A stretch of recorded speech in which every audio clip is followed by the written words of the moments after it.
నమస్కారం, Rocky news కి స్వాగతం. ముందుగా హెడ్లైన్స్. 4వ రోజు జోరుగా హుషారుగా కొనసాగుతున్న ఎడ్ల పందాలు. పల్నాడు ముఖద్వారం నరసరావుపేటలో న్యూ ఇయర్ సందర్భంగా ప్రైవేట్ హాస్టళ్ల యజమానులకు పోలీస్ కౌన్సిలింగ్. డిసెంబర్ 29 నుంచి కలెక్టరేట్లో రెవెన్యూ క్లినిక్ ప్రారంభం. జిల్లా కలెక్టర్ కృతికా శుక్లా వెల్లడి. ప్రైవేట్ బస్సుల యాజమాన్యంతో ఆర్టీఓ సమావేశం. నరసరావుపేట జిల్లా రవాణా శాఖ కార్యాలయంలో. ఒక పేద కుటుంబానికి మేము ఉన్నాం అండగా. Gundapalli employees helping hands.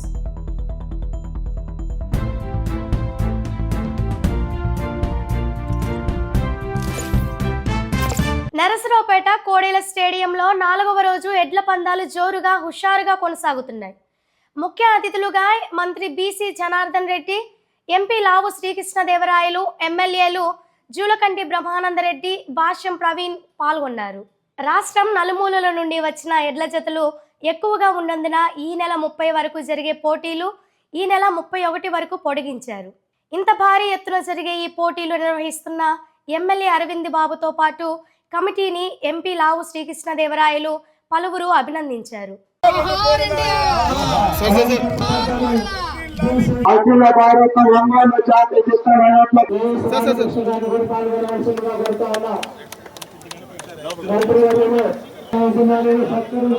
జరుగుతూ ఉన్నాయి.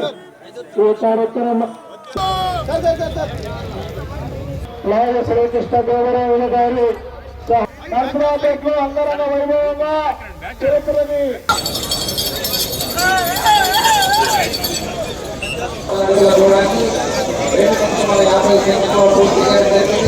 200 జతల దాకా తీసుకుని వచ్చారు. రాష్ట్రం నలుమూల నుంచి కూడా వారందరికీ కూడా అభినందనలు తెలియజేసుకుంటా ఉన్నాను. మామూలుగా అయితే ఈ రోజుల్లో పెద్దగా ఈ ఎద్దుని ఇదివరకంటే పొలాల్లో వాడేవారు, వేరే విధంగా ఏదో ఒక విధంగా ఉపయోగించుకున్నారు. కానీ ఈ రోజు ఎడ్లను పెంచడం అంటే దాదాపుగా మరొక 2-3 పిల్లలను పెంచిన దానికంటే ఎక్కువ ఖర్చు అయ్యే పరిస్థితి ఈ రోజు ఇది ఉంది.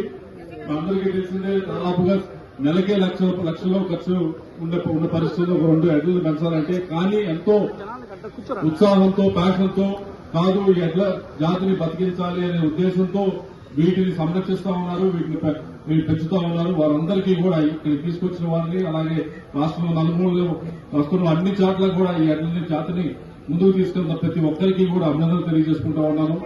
దీనికి మరింతగా ప్రోత్సాహం అన్ని విధాలుగా కూడా ప్రభుత్వం వైపు నుంచి ఉంటుంది. దానికి సంబంధించి ఏదైతే ఇదివరకు కూడా చెప్పడం జరిగింది, ఇదే వేదిక మీదకి వచ్చి కూడా ఏదైతే కేంద్ర ప్రభుత్వం వైపు నుంచి ఈ బ్రీడ్ మల్టిప్లికేషన్, ఈ జాతిని ముందుకు తీసుకువెళ్ళడానికి కావాల్సిన స్కీమ్ కూడా ఇప్పటికే తీసుకురావడం జరిగింది. పైగా మన ప్రాంతం ముఖ్యంగా పల్నాడులో ఎంతైతే వ్యవసాయం మీద ఆధారపడి ఉంటారో అంతే కూడా మరోవైపు ఎడ్ల పైన, గేదెల పైన, అలాగే గొర్రెల పైన, వీటిపైన కూడా అంతే ఆధారపడి ఉండే పరిస్థితి మన పల్నాడులో చూస్తాం. చాలా మంది చేయి వేస్తేనే ఈ కార్యక్రమం ఇంత చక్కగా, ఇంత సజావుగా, ఇంత భారీగా జరుగుతోంది. ఒక సంప్రదాయ సంస్కృతిని కాపాడే ప్రయత్నంలో భాగంగానే మనం ఈ రోజుకి కూడా పెద్దల దగ్గర నుంచి మనం సాంప్రదాయ పద్ధతిలో మరి ఎడ్ల పందాన్ని నిర్వహించడం అనేది జరుగుతూ ఉంటుంది. ముఖ్యంగా సంక్రాంతి వచ్చేటప్పటికి మరి బండ్ల కోతలు రావటం, పంటలు అయిపోవటం, అప్పుడు కాస్త ఉల్లాసంగా, ఉత్సాహంగా ఈ కార్యక్రమాన్ని జరుపుకోవడం అనేది ఆనవాయితీగా జరుగుతాం. ఈరోజు రైతాంగానికి ఏ విధంగా మేలు చేయాలని చెప్పేసి మన కూటమి ప్రభుత్వం అనేక చర్యలు తీసుకుంటా ఉంది. ఈ రాష్ట్ర ఆర్థిక పరిస్థితి ఎంతో సంక్లిష్టంగా ఉన్నప్పటికీ మనం 2 విడతలుగా అన్నదాత సుఖీభావ కింద రైతుల అకౌంట్లో సొమ్ము జమ చేయడం జరిగింది. రైతాంగానికి డ్రోన్లు లాంటివి సరఫరా చేయడం జరిగింది. అలాగే రైతులు నూతన ఒరవడిలో ఒక పంటలకే పరిమితం కాకుండా మన ఎంపీ గారు ఎప్పుడూ చెప్తా ఉంటారు, నేషనల్ లైఫ్ స్టాక్ మిషన్ ని వాడుకోండి, మీరు ముందుకు మీ కుటుంబాన్ని ముందుకు తీసుకెళ్ళండి. ఈరోజు ఇక్కడికి రావడము, ఈ కార్యక్రమం చూసిన తర్వాత చాలా గర్వంగా ఫీల్ అవుతున్నాను. ఎందుకంటే నేను ఎంతో మంది ఎద్దుల పోటీలు చూశాను. అటువంటిది ఒక సినిమా సెట్టింగ్ను తరిపించే విధంగా, ఎక్కడా లేని విధంగా ఒక పద్ధతి ప్రకారము క్రమశిక్షణతో ఎంతో బ్రహ్మాండంగా చేశారు. అదేవిధంగా రైతు సోదరులను కానీ, ఇక్కడికి వచ్చిన వారిని కానీ, ఈ యొక్క ఎద్దుల పోటీలో పాల్గొనే రైతులందరికీ ఒకటే వినతి: గెలుపు ఓటములు సర్వసాధారణం. ఏదైనా గెలిచినా ఓటైనా కానీ కూడా వారిని మనమే గెలిచామనే విధంగా తీసుకోవాలని కోరుకుంటా ఉన్నాము. అదేవిధంగా అంతరించిపోతున్నటువంటి ఈ ఎద్దుల పంద్యాలను ఇప్పటికైనా ఈ ఇంత పెద్ద మహాపట్టణంలో ఇంత బ్రహ్మాండంగా జరుగుతుందని చెప్తే ఆశ్చర్యం కలుగుతా ఉంది. ఇప్పటికే వేలాది మంది రాత్రి అయినప్పటికీ కూడా ప్రజలందరూ కూడా చూస్తూ ఉన్నారు. అంతరించిపోతున్నటువంటి ఈ యొక్క ఎద్దుల జాతి పోటీలను మళ్ళీ ఇక్కడ ప్రజలలో ఇప్పుడు ఉండేటువంటి జనరేషన్లో కానీ జనానికి కూడా దీని యొక్క ప్రాముఖ్యతను తెలియజేస్తా ఉన్నారు. చేస్తున్నందుకు ఈ కార్యక్రమాన్ని నిర్వహించినటువంటి గౌరవనీయులు మిత్రుడు డాక్టర్ గారికి ప్రత్యేకమైన అభినందనలు, శుభాభినందనలు కూడా తెలియజేస్తా ఉన్నా. ఎంతో ఉత్సాహవంతమైన ఆహ్లాదకరమైన వాతావరణంలో ఈ ఎడ్ల పందాల కార్యక్రమాన్ని ఏర్పాటు చేసిన శాసనసభ్యులు అరవింద్ బాబు గారికి ప్రత్యేకించి ధన్యవాదాలు, కృతజ్ఞతలు తెలియజేస్తాను. మన రైతుల యొక్క సంస్కృతి, సంక్రాంతి పండుగ వస్తే ఎడ్ల పందాలు, కోడి పందాలు వేసుకోవడం మన సంస్కృతి, రైతుల సంస్కృతి. ఆ సంస్కృతిలో భాగంగా సంక్రాంతి 10 రోజుల ముందే వచ్చిందన్నట్టుగా ఇక్కడ ఎడ్ల పందాలు నిర్వహించడం చాలా సంతోషంగా భావిస్తున్నాను. మంచి వాతావరణంలో ఇక్కడ సినిమా సెట్టింగ్ తప్పించే విధంగా మంచి ఏర్పాట్లు చేయడం జరిగింది. నేను ఇంతకుముందు ఎన్నో ఎడ్ల పందాలు చూశాను, కానీ ఇంత పకడ్బందీగా, ఇంత సిస్టమేటిక్ గా ఏర్పాట్లు జరిగిన సందర్భాలు నేను ఎక్కడ చూడలేదు. ఈ ఏర్పాట్లు పర్యవేక్షిస్తున్న అరవింద్ బాబు గారి టీం అందరికి కూడా నా శుభాకాంక్షలు తెలియజేసుకుంటాను.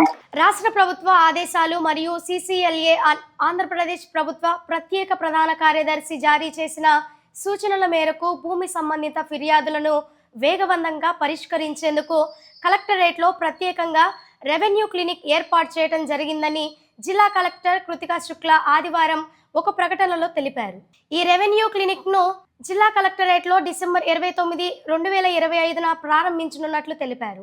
ఇకపై ప్రతి సోమవారం జిల్లా కేంద్రంలో నిర్వహించే ప్రజా సమస్యల పరిష్కార వేదిక మీకోసం కార్యక్రమంతో పాటు కొనసాగుతుందని వెల్లడించారు.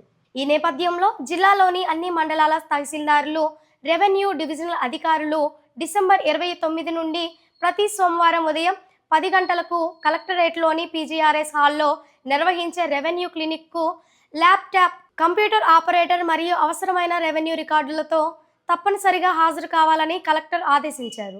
నరసరావుపేటలో న్యూ ఇయర్ సందర్భంగా ప్రైవేట్ హాస్టళ్ల యజమానులకు పోలీసులు సూచనలు చేశారు.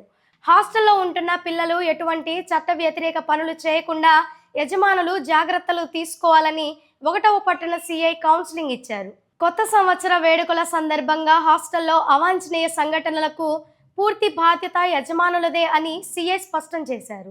నరసరావుపేట RDO కార్యాలయంలో జిల్లా రవాణా శాఖ అధికారి సంజీవరావు ఆధ్వర్యంలో ట్రావెల్స్ బస్సుల యజమానులతో సమావేశం నిర్వహించారు. ఈ మధ్యకాలంలో జరుగుతున్న ప్రమాదాలపై పలు సూచనలు చేశారు. శీతాకాలం మంచు ఎక్కువగా ఉన్నందున డ్రైవర్లను ఎప్పటికప్పుడు అప్రమత్తం చేస్తూ యజమానులు జాగ్రత్తలు తీసుకోవాలని తెలిపారు. కొత్త సంవత్సరం పండుగల సందర్భంగా ప్రయాణపు ఛార్జీలు ఎక్కువ వసూలు చేస్తే చర్యలు తీసుకుంటామని హెచ్చరించారు. సమావేశంలో RDO సంజీవ్ కుమార్తో పాటు ఇతర అధికారులు శివనాగేశ్వరరావు, నాగేశ్వరరావు సిబ్బంది పాల్గొన్నారు. నకరికల్లు మండలం గుండ్లపల్లి గ్రామ నివాసి కొచ్చెర్ల వలి వృత్తిరీత్యా ఇటుక కూలీ పనులు చేసుకుంటూ జీవనం కొనసాగిస్తున్నారు. కొచ్చెర్ల వలికి గత కొంతకాలంగా సడుగు కీళ్లు 2 పక్కల అరిగిపోయి అనారోగ్యానికి గురై నిలబడలేకపోతున్నాడు. గత 9 నెలల నుంచి మంచంలోనే ఉన్నారు. ఇల్లు గడవక ఇబ్బందులకు గురవుతున్న నేపథ్యంలో గుండ్లపల్లి ఎంప్లాయీస్ హెల్పింగ్ హ్యాండ్స్ మేము ఉన్నామని మానవత్వంతో 5,000 రూపాయలు ఆర్థిక సహాయాన్ని వలి కుటుంబానికి అందించారు. పల్నాడు జిల్లా నకరికల్ మండలం గుండ్లపల్లి గ్రామ ఎంప్లాయీస్ హెల్పింగ్ హ్యాండ్స్ అసోసియేషన్ తరఫున ఈ రోజున మన గుండ్లపల్లి గ్రామం నందు కొచ్చెర్ల వలి గారికి ఆరోగ్యరీత్యా బాగులేనందువల్ల ఫస్ట్ టైం కూడాను ఆపరేషన్ చేసి సెకండ్ టైం మళ్ళీ ఆపరేషన్ చేయాలి అని డాక్టర్ గారి సూచన మేరకు ఆయనకు ఆర్థిక స్తోమత లేనందువల్ల ఈ రోజున మన హెల్పింగ్ హ్యాండ్స్ అసోసియేషన్ తరఫున 5,000 రూపాయలు ఇవ్వటం జరిగింది. ఈ హెల్పింగ్ హ్యాండ్స్లో పనిచేస్తున్నటువంటి వారందరికీ ఇలాంటి కార్యక్రమాలు ఇంకా ఎన్నో చేయాలని చెప్పేసి ఆశిస్తూ వారందరికీ నా యొక్క ధన్యవాదాలు తెలుపుకుంటున్నాను. జిల్లా నకరికల్లు మండలం గుండ్లపల్లి గ్రామంలో గుండ్లపల్లి ఎంప్లాయీస్ వెల్ఫింగ్ హ్యాండ్స్ అసోసియేషన్ 2022లో ప్రారంభించినాము. 2022 నుండి ఈ గుండ్లపల్లి గ్రామంలో ప్రతి ఒక్క పేదలకి, ఆర్థిక ఇబ్బందులకు ఉన్నవారికి ఆర్థిక సహాయాన్ని అందిస్తున్నాము. అందులో భాగంగా ఈరోజు గుండ్లపల్లి గ్రామంలో ఒక పేద కుటుంబం ఆర్థిక ఇబ్బందుల్లో ఉన్న విషయాన్ని మాకు తెలియజేయగా మేము వారి కుటుంబాన్ని విచారించి 5,000 రూపాయల ఆర్థిక సహాయాన్ని అందించినాం. గుండ్లపల్లి గ్రామంలో అదేవిధంగా అందరూ కూడా సేవా దృక్పథాన్ని తీసుకొని ప్రతి ఒక్కళ్ళు కూడా సేవా కార్యక్రమాల్లో పాల్పంచుకోవాలని చెప్పేసి కోరుకుంటున్నాం. వార్తలు ముగించే ముందు హెడ్లైన్స్ మరొకసారి. 4వ రోజు జోరుగా హుషారుగా కొనసాగుతున్న ఎడ్ల పందాలు పల్నాడు ముఖద్వారం నరసరావుపేటలో న్యూ ఇయర్ సందర్భంగా ప్రైవేట్ హాస్టళ్ల యజమానులకు పోలీస్ కౌన్సిలింగ్. డిసెంబర్ 29 నుంచి కలెక్టరేట్లో రెవెన్యూ క్లినిక్ ప్రారంభం. జిల్లా కలెక్టర్ కృతికా శుక్లా వెల్లడి. ప్రైవేట్ బస్సుల యాజమాన్యంతో ఆర్డీఓ సమావేశం నరసరావుపేట జిల్లా రవాణా శాఖ కార్యాలయంలో. ఒక పేద కుటుంబానికి మేము ఉన్నాం అండగా గుండ్లపల్లి ఎంప్లాయీస్ హెల్పింగ్ హ్యాండ్స్. వార్తలు ఇంతటితో సమాప్తం. మరో బులెటిన్లో మళ్ళీ కలుద్దాం. అంతవరకు సెలవు. నమస్కారం.